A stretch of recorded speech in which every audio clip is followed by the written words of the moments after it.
Hey, welcome to Share Thoughts. I'm Cheryl, and these are my thoughts.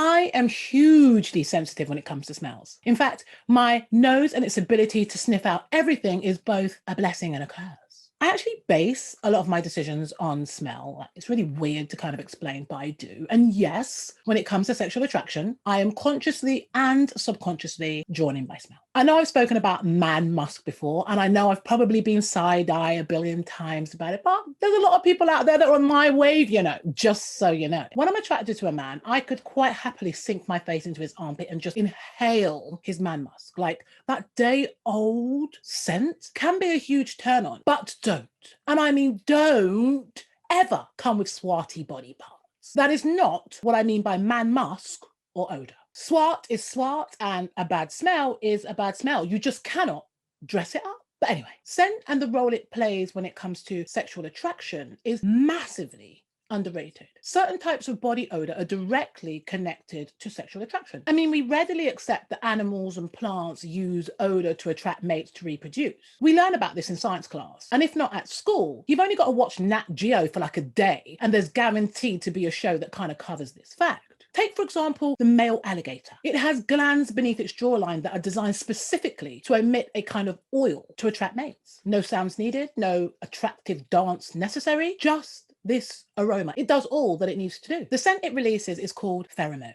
Humans release pheromones too. Pheromones, just like the alligator oil, are secretions of chemical substances that can actually act as a form of communication. Now, it would be wrong of me if I didn't mention that there are some scientists that believe that yes, humans do have pheromones, but we no longer respond to them in the same way that animals do. I suppose I kind of accept this as an argument because, I mean, granted, we have evolved as beings, haven't we? Like when you check it, we are the only animal on the planet that we know of that has developed the complex ability to use our voice, to hear words, and then process them in our brain, which results in our apparent capability to communicate. Yes, other animals do communicate, and some even mimic human language like the parrot, but without trying to get too techie, there are certain pathways in the human brain that support advanced communication, or rather, the type of communication we as humans have, because yes, it's all about the type of communication, isn't it? I mean, it's got to be, because take, for example, dolphins. Scientists have studied the way dolphins communicate for like ever, and it appears that they're capable of communicating in a highly developed language that closely resembles the way humans communicate. Okay, yeah, I'm digressing a little bit, but my point is, because we have evolved in the way that we communicate, perhaps our animal instincts, which would include tapping into this whole ability to go off smells and odors, perhaps that's kind of waned as a result. Maybe we don't need that particular skill anymore because we can just say what we want, I guess. We have the ability to express what we want. We're able to articulate what we want with words rather than having to kind of kick off scents. Like if we want sex, we can let it be known that we want sex. We don't have to like lift a leg or something and let go an odor. Do you know what I mean? That sounded really wrong. But yeah, you know what I'm saying. But the thing is, I definitely subscribe to the idea that at the very core of us, as animals, as beings, however you want to position it, however you want to phrase it, however you want to word it, there are basic instincts. Being attracted to another based on smell, or based largely on smell, is one of those instincts. Think about it.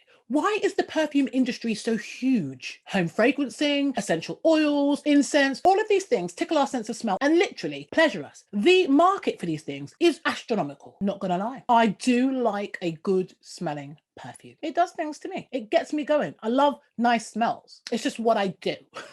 Again, that sounds wrong. But it's not what I do, it's what I like. It's what I enjoy. I love a nice perfume. I always have a Lush candle on the go or some sexy ass incense burning. It just does it for me. I feel confident enough to say that most people, not all, but most, find themselves triggered by scent at some point. Somewhere along the line, a smell is gonna entice you or disgust you. Either way. It could be something as straightforward as you're sitting there and a guy walks past you and you get a face full of his cologne and you're just like, that smells good. Or you could be sitting down and a woman comes and sits next to you. You could be on the train, on a bus, wherever it is, and you get a face full of her perfume, or even just a gentle whiff of the perfume that she's wearing, and it just pleases your nostrils because it smells good. You like the smell. It triggers something in your brain. You like it. It's instinctive. So the same way that manufactured fragrances can trigger all of these things in our brain, real natural smells can work in the same way. And speaking of natural, the truth is, in a similar way to me enjoying the smell of man musk, some men openly admit that they like the smell of a woman's downstairs after a full day of work or after a gym session or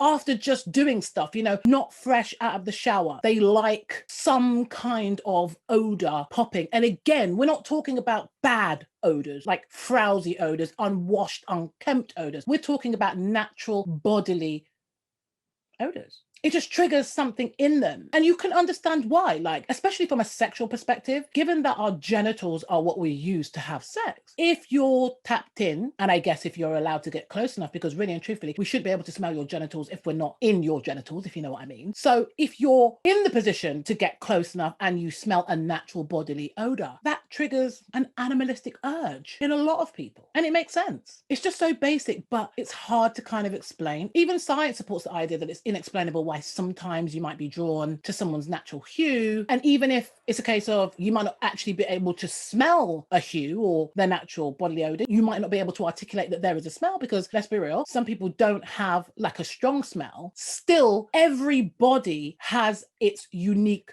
smell. So even if you can't smell it to articulate it as a smell, your nose is still picking up something that's going on. And that could be enough to trigger that whole thing. And one final point on the whole essence du coeur thing. There have actually been studies conducted that concluded that women that are more sensitive to smells actually have more orgasms during sex and have more of a generally overall pleasant experience when it comes to sex. Yep. I'm good with that. So until next time, lovies, keep sniffing and enjoying. But remember, this is not an excuse to go unwashed. I cannot stress that enough. There is a distinct difference between duct and musk. We know if you ain't washed your ball bags, mate. And ladies, we know when you ain't washed downstairs either. Not trying to shame anybody, but as my father always told me, cleanliness is next to godliness. Keep your bits clean. It's basic. Take care.